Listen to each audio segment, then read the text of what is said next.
Well, friends, I'm sure you knew I'd be back sooner or later, right? Well, here I am, introducing you to my latest flea market rescue.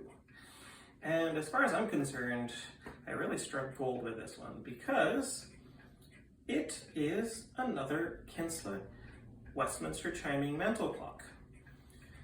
I'm finding that these clocks are really becoming a favorite of mine because they just sound absolutely gorgeous. I mean, they have some of the nicest chimes out of most domestic chiming mantel clocks I've heard, and I've heard many.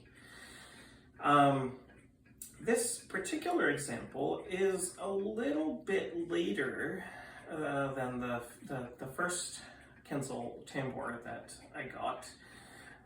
Based on the logos on the back of the movement, and also there's a sticker on the back of the case. This one was made sometime between 1928 and 1932.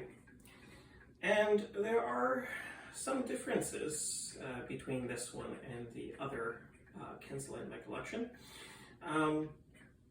This one has the same escapement, 16 centimeter pendulum, 163 beats per minute.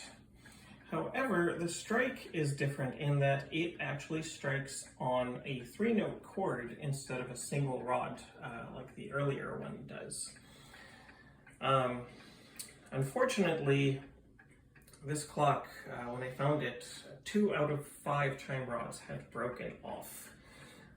So I had to ask my good friend Justin to make a new set of chime rods, which he very kindly did. And now this clock is chiming absolutely beautifully, as you'll hear.